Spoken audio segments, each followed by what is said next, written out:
Hey, friends, it is your man Moses T. Alexander Green, and I happen to have the Carolyn Colquitt with me. Hey, Carolyn. Hey, Mo. And so let me tell y'all, one, did you know that March 14th is Carolyn Colquitt Day? I met Carolyn. See, I saved it. I met Carolyn. Carolyn, can you believe it's been 8 years? 8 years ago, No, March not at 14th, Wow. I was auditioning to be the praise and worship leader That's at right. Baptist Grove Church. Yeah.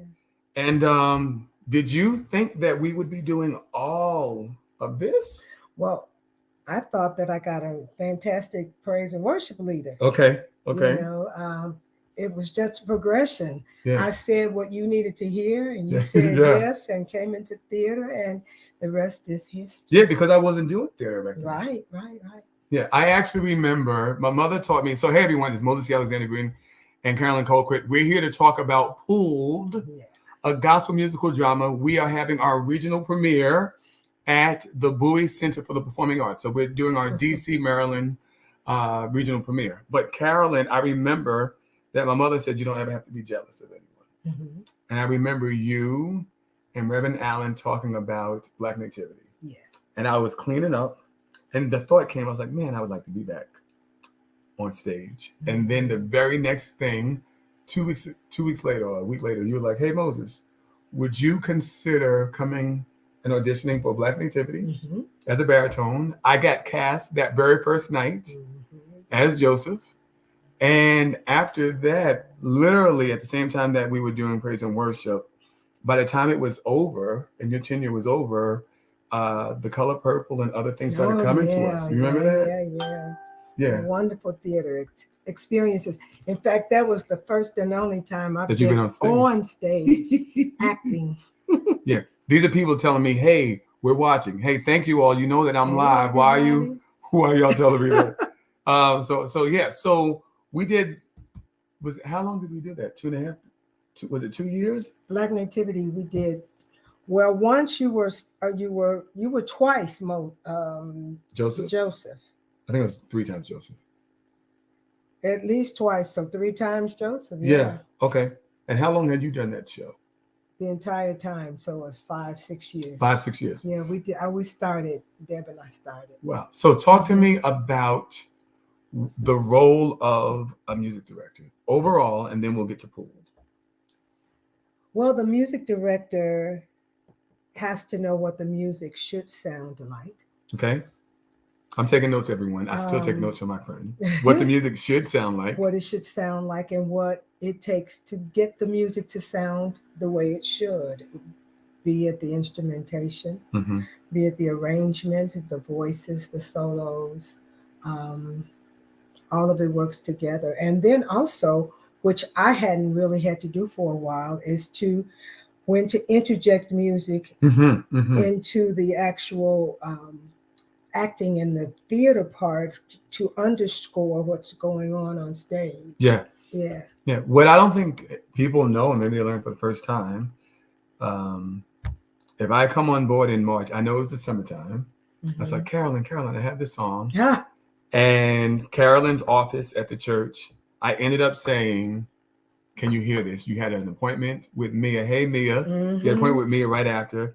And her sister. And her sister, Amber. That's right. Hey, That's Mia. right. Hey, Amber.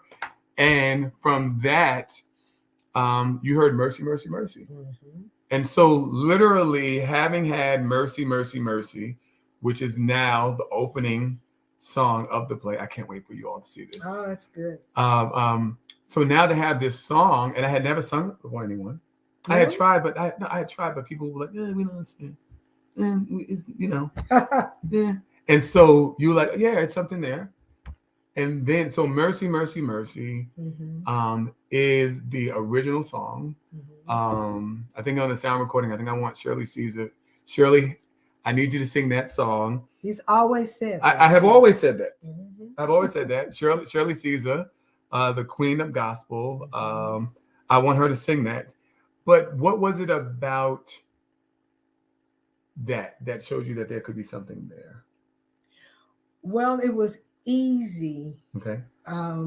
Not saying it was plain music, but it was easy on the ear. It went where you thought it would, but then there was a little twist. Okay. But what really struck me were the lyrics. And I'm an instrumentalist. I don't normally listen to lyrics. Okay. I couldn't tell you the lyrics of some of my favorite songs. Yeah. I could play them and hear them. Yeah. But it was the lyrics. They were so easy to grasp, and they told a story. Okay. And when you told me the story of what was going on, it just made sense. Yeah. And so I will say, for anyone that endeavors to write a play with music or to do books and lyrics, and this wonderful partnership, like I'm gonna mess up the name, Oscar and was it Hammerstein and Hammerstein, Oscar and Hammerstein, and who was his partner in music? Well, we will research that for you. But you really want someone who can see the total vision. Yeah. And it was easy. And after Mercy, Mercy, Mercy, it was By Now, which we brought together in the summer of whatever year, summer 2016, July 9th, at your home. I'll never get the date, because we brought By Now together. And when I hear music, everyone, I hear it because I'm more of a background vocalist, when I sing. So I hear it very choral, like whole notes and things like that. And so we gave it to Sandra DuBose. We had Sandra was there, Mia was there, Loretta was there, Aya was there. And I was like, Sandra, just do this. And I still have that recording. When Sandra took By Now, no one else wanted to sing behind her. Right. And in that moment, I knew, wow, this is something. And then when we added the background vocals. So let's talk about Pull the Project. Okay. What keeps you connected? Well, a couple things. I was hoping she did that. I was just like, why is she so close? Oh, this is relaxed. Okay, that's relaxed. I was like, why is she so close, everybody? Okay. No, a couple things. Well, first of all, I believe in you and what God has given you. Yeah. And then I just think it a privilege that you entrusted your work to me. And the thing with you doing that, it's created a bond, a musical bond, a spiritual bond that is magic. Yeah. We probably need to let people see that because all she'll get is by now I had like that was full, but like sometimes I'll go to the house, to what I call the studio. I'll go to her studio and I'll give her and she'll like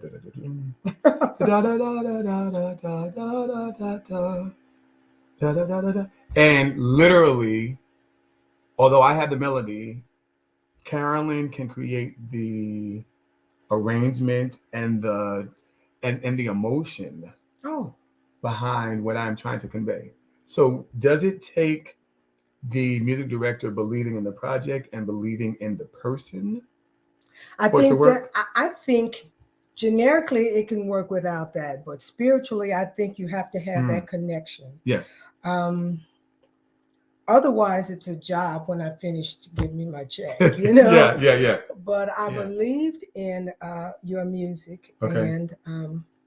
And then I believe in the work because when I realized what the play was actually about, I was about the music, and then I would sit in rehearsal and hear what was going on. And I was like, well, wait a minute. Oh, no, that didn't happen. Oh my God. Oh my. And she's supposed to be a quiet musician. And she was like, oh, like even at the world premiere where we had you, you could hear the audience and you could hear Carolyn, who had been in rehearsals with us for months at a time. Like, oh. It just always is real to me. Yeah. It is always, it goes in and it evokes a change in you with the way you create each scene, with the words you use, with even the comedy. Yeah. It's real. Yeah. And so you just can't ignore what you're talking about. And so many times it's hitting home. Yes. Well, I remember the day we were at the studio, and I'm doing One Too Many, and I say, and take more time from you, and I said, the best years. The lyric is, and take more time from you, the best years, and you literally say, oh, and you literally stop. Yeah. Because so One Too Many is a song about how if you ever go through too much of anything, or you ever live in a season of a lack long enough, too much grief, too many losses, or not enough of anything, that that line says that those things can take more time from you, and then it's like the best years. Yeah. And then when you look over your life, you're like, did I waste? Yeah. Or was it stolen? Or was it stolen? Was it kidnapped from me? Those best years of my life. And I just remember you just like, oh, and I was just like, that's the one. But sometimes that's how I know that it is. I mean, we've done silly little songs like Delson Jacobs is Stupid. Oh, that was nice, and he didn't do it. Yeah. Like, so we've done little comedic ones, but then we've done songs that I know as a songwriter, when Carolyn gives me a reaction past the music, the musicianship behind it, I know that I've done my job in telling the story that I wanted to. Okay, so I have some questions for you. Okay. By now, talk about by now for you as a musician, as a musical director, and what do you want people to hear? Because if there is a "and I am telling you" moment in Pooled, I think it comes through the character Rooses and By Now. What is By Now like for you? By Now is a beautiful lyric song. Beautiful harmonies, deceptive harmonies that go with the lyrics. By now, through all my stops and my starts, it's hard to believe that you haven't boom, boom, drop me. That's the boom, boom. So that you boom, boom, haven't dropped me. Because I feel that. Now, see, I didn't know that. I just know that. Yeah. Okay. So this has caused me to connect lyrics with the music. Got it. Story. Got it. But it's so true. Everybody has by now moments. Has a by now moment. Everybody does, because everybody has fallen short. Absolutely. You know, and I think everyone who professes to have a deity relationship with God, I think every single person has one of these. It's hard to believe that you either see goodness in me, that it's hard to believe that you haven't dropped me. Boom, boom. You haven't thrown in the towel. Yeah, by now. Let's go to Come to the Pool. Now that one took me a while because I love the music. It's so mysterious. It's like, what are these people doing around the pool? What's going on? Yeah. And the music, doom, doom. Doom, doom. I was going to have some keys for you. I should have probably first mine. Okay. Yeah, and then I realized you say they don't know how each other got here. And I was like, does that make grammatical sense? But they know that the water can heal. These people didn't know each other, but they gathered and they're living, waiting for a chance to get in that pool when the waters are troubled. And so it's mysterious and it slips up on you. And it tells the story of why they are there. That's the basis of your story. They are here because they've had all these maladies and these troubles in life, and they want to be healed. So, and this upcoming iteration of the play, production of the play, I've asked for it. If you've been in church any length of time, if you grew up in church and you had a 3:30 or 4 o'clock p.m. service, I've asked. There were times growing up on Long Island where you've had church dinner downstairs. Oh, yeah. And the musicians aren't back yet, but devotion has to start. And so in that now, we're really trying to mimic what it sounds like when the drummer's still getting ready. The bass player is ready, so he's going to start a little bit before. You got a little bass. And then there's this synergy. And it's my hope that instantly transports people back to those old days in church. When life was so much simpler. Yeah. And it went on without it being perfect. That's now see, you just When my leg goes up, it means that I am super comfortable. My leg's going up. Really? Yeah. It didn't have to be. It didn't have to be back perfect. then. It didn't have, and we've lost some of that. Yeah. With out of our need to live stream, we gotta look good. We gotta look good. We gotta sing correctly. Yeah. And so, now see, yes, that is what I'm hoping that people get. Oh yeah, the musician's not ready, but the story still can go on. Right, because which is what Good Devotion was. I was glad when they said unto me. Or the deacon that you didn't really want to pray was the only one there. There, on time. And that is our deacon. That's our sister Ada, and that's our deacon Carrie. That's right. That's so good. Okay. And I love those days in church. Yeah. Well, that was church to me. Yeah. Even though we didn't like being there from Sunday school and church, and then 3:30, and then you came back and went to BTU. Now see, RBTU was on Thursdays, but I was so churched. Church was my coping mechanism. I was so churched that I thought it was a badge of honor to do the sunrise on Easter, to do the sunrise service, the breakfast, Sunday school, 11 o'clock service, and then the Easter speeches.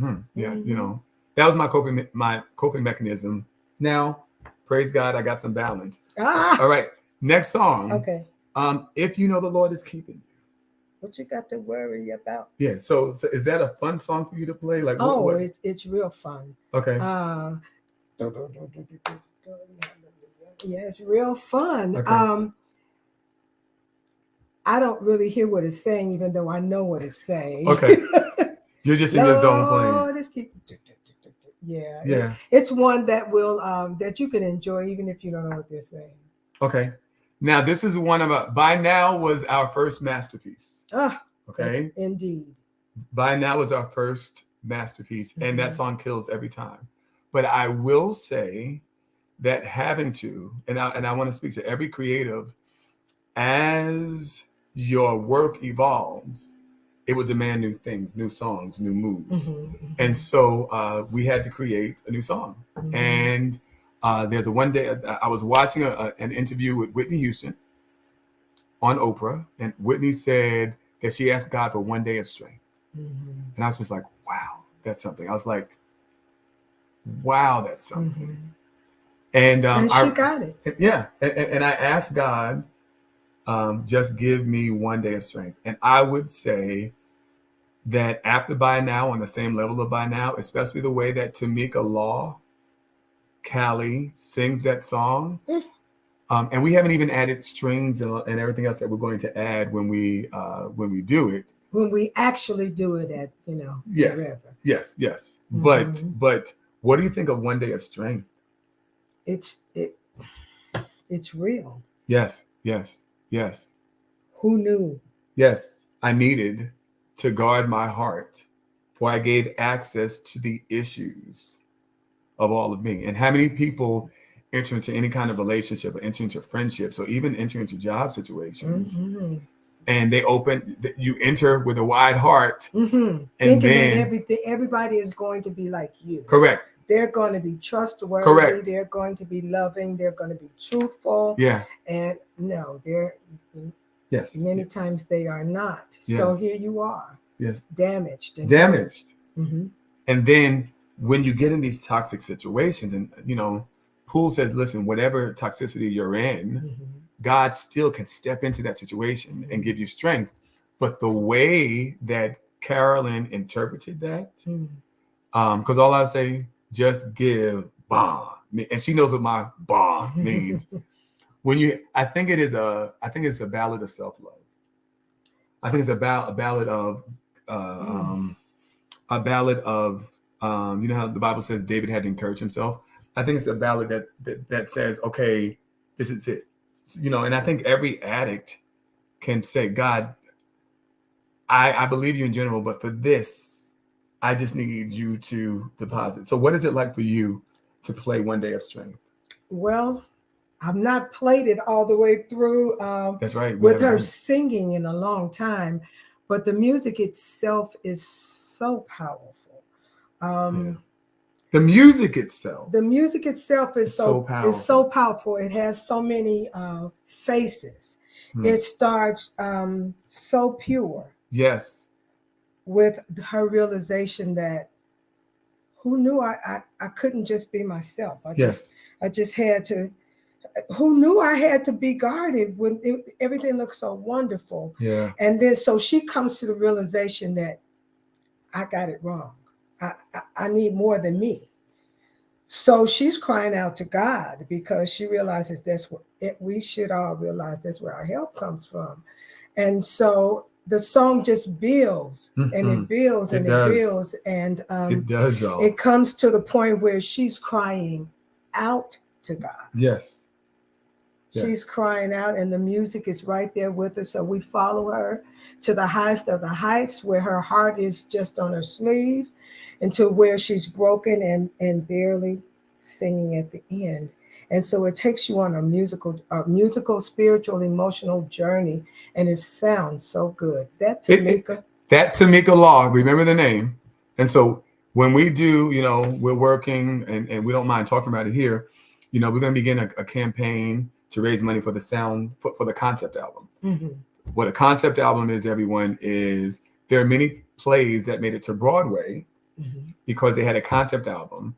The concept album is out there in the world on YouTube and everything. And then as it goes viral, Broadway producers say, well, look, this probably translates into numbers. Memphis, Jekyll and Hyde, as Lauren Kennedy Brady shared with me, they started from concept albums.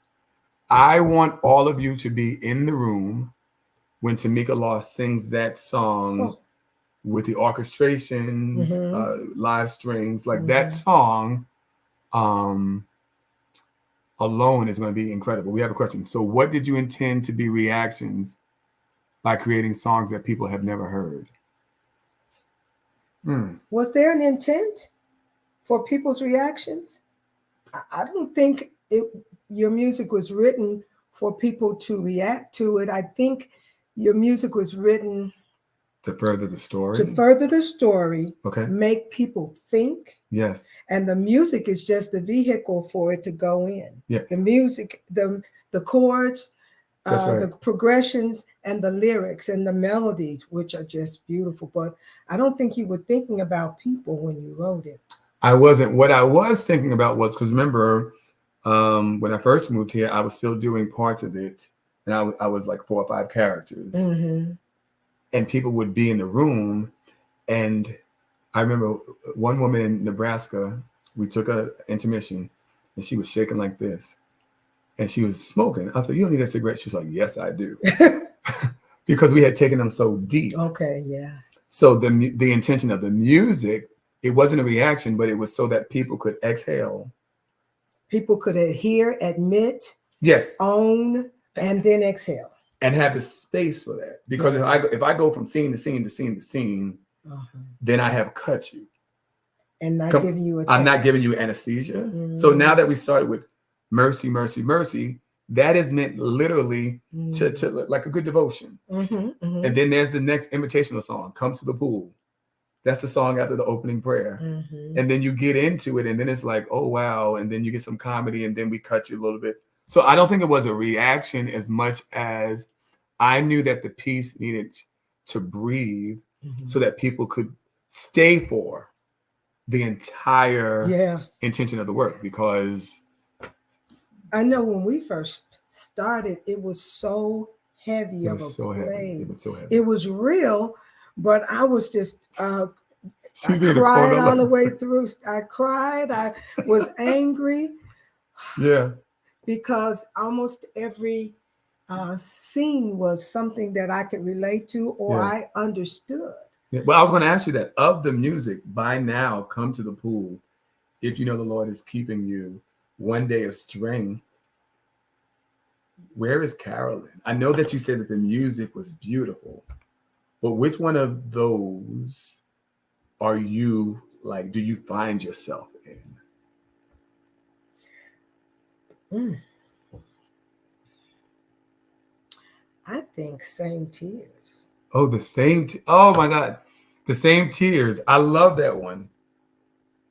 And why am I still in this place? That's right. Why am I crying the same tears? And let me tell you why Same Tears is important, because if you're not preaching worth, I'm gonna give you one of my secrets. Mm-hmm. If you're not preaching worth anything, Mm-hmm. or even in the classroom, if you can't teach, whatever side of my mind, it goes someplace else, and I start writing in the margins.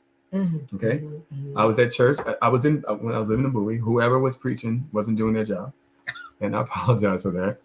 And I started. My mind went to the other side, and I started writing. As I understand, I can show it to you. I started writing on the church bulletin. As I understand it, my tears come down. Mm-hmm. How is it then that I am crying the same tears, the same tears, Mm-hmm. the same tears? Because I'm in a loop. I'm in this loop that I can't get out of. Yeah, that wow, one. Same tears. Mm-hmm. That one just. Am I still in the same place? Yeah. Lord, help me to learn my lesson so I can move on. And isn't that all? So listen, you also want to come to the pool and see our show Pooled, because you'll be able to just identify that it's not just you. Right. It's not just you. It is life. And It's so all of us. it's all of us. All of us have this need for the pool. Mm-hmm. I thought you were going to say rewoven.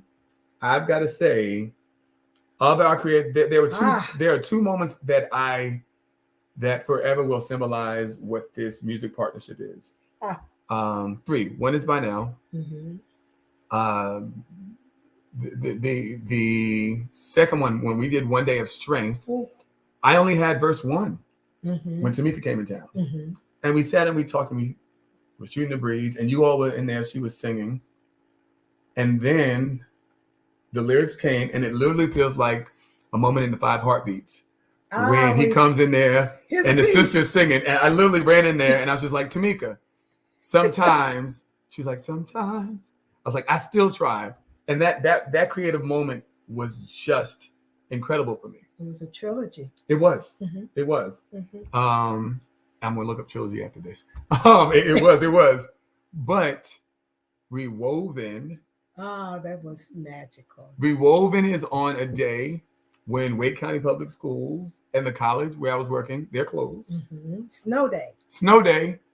And artists, what we're gonna do? Stay inside. Mm-hmm. So I was like, I'm coming over. And he did. And I came over, and again, earlier I had walked into, I love Julia Cameron in her book, The Artist's Way. She talks about inspiration. Like, she talks about New York City, and she just says there's just so much creativity in the air. And I felt that walking into Whole Foods. And I drove up to Whole Foods, and I heard, "And God, you both pain." And I said, okay, that's something. So I recorded it in here. But on that snow day, Carolyn and I finished the song, and we're in such a space that we create the round. We just kept going. It couldn't stop. Yeah. Like that to me is the synergy that comes with a music director who believes in you. And I believe, and there's so many parts of this that I've had to find people to trust. So, we saw Henry. Mm-hmm. So, Henry Lovett, thank you, sir, managing director of La Vie Mahab, and Emily, company manager. There's so many that, this is, Marshall is my son, but this is a baby. This is my creative child. Mm-hmm. Mm-hmm. And so I will say,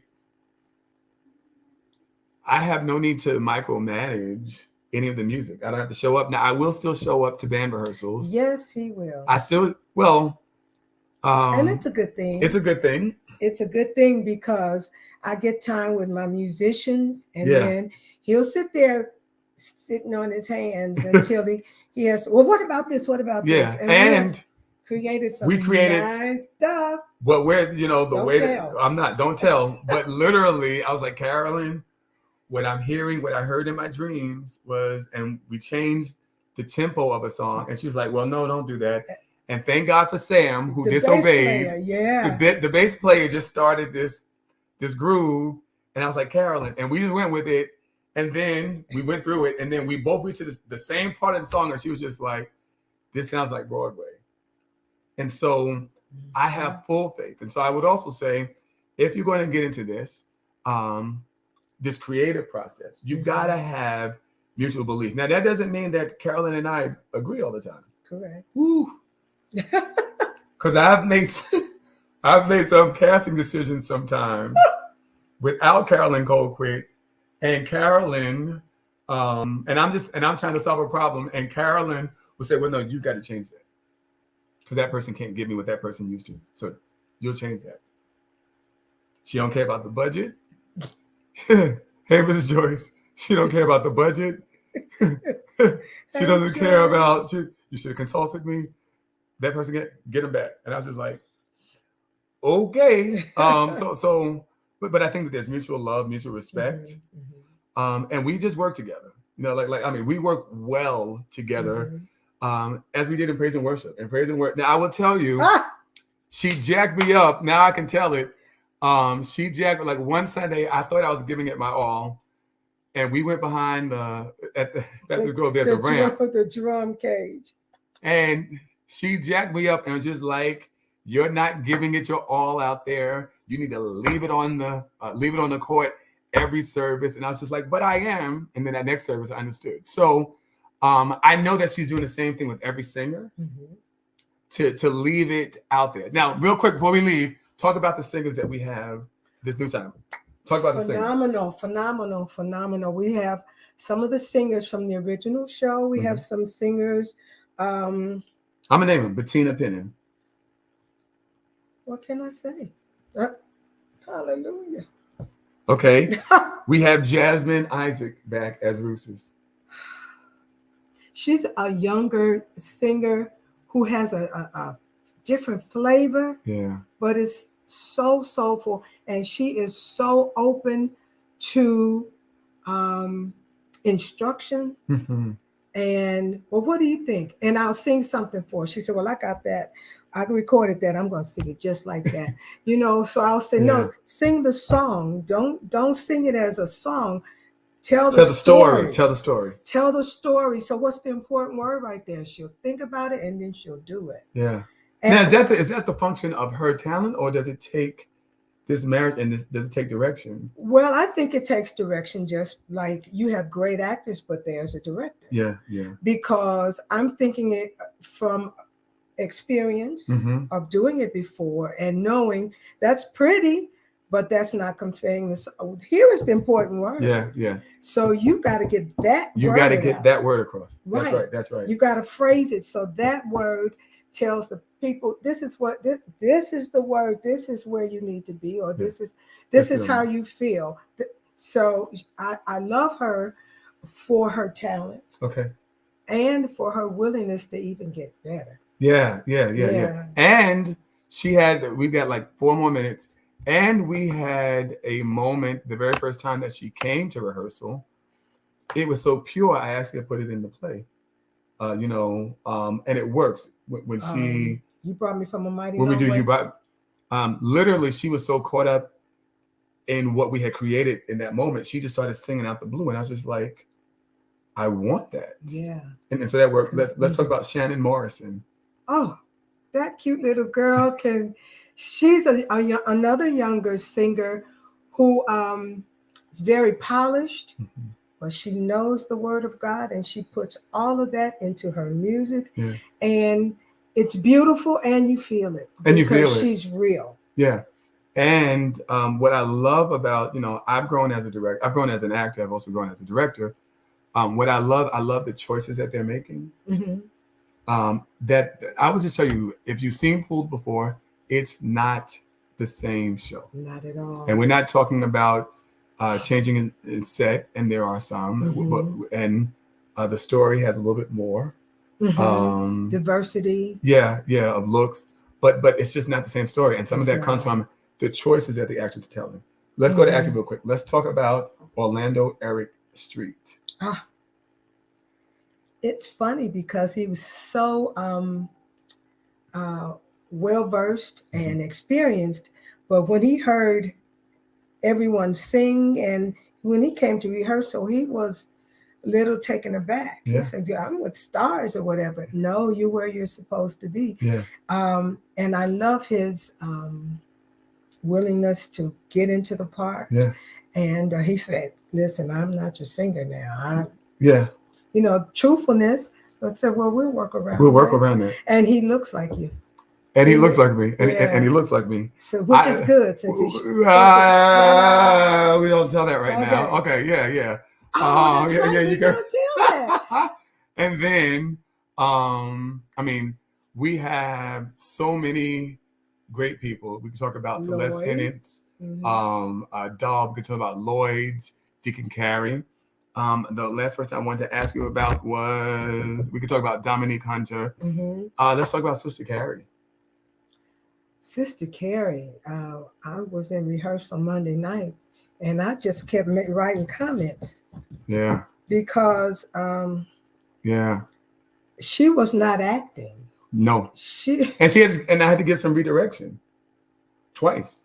But when she got it, she got it. But what I want to end by saying, hey, everyone, I am blessed that on March 14, 2014, God sent, he literally changed the trajectory of my life. I had not been in theater in 15, 20 years. Wow, I didn't know it was that long. Yeah.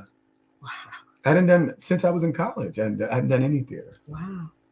And so, and look at you now. And look, from that first Black Nativity to owning my own theater company to us collaborating. I will say, please come see the show. The it's not just the musicianship, it is her heart for great storytelling that you will feel. We want to tell you that it is June 10th through the 12th. Tickets this week until tomorrow are only $35, whether it is the orchestra or the mezzanine, and D9 night. So I am a proud member of Alpha Phi Alpha Fraternity Incorporated, and my sister is Delta Sigma Theta, and so we are inviting the Divine Night to the Saturday, to the Saturday, June 11th, 8 o'clock show, and come celebrate with us. So thank you, everyone. Miss Joyce, great to see you. I owe you a call, and please come see Pooled, a gospel musical drama. And we hope to have some more exciting news for you in a few weeks. All right. Thank you. Bye. Bye-bye.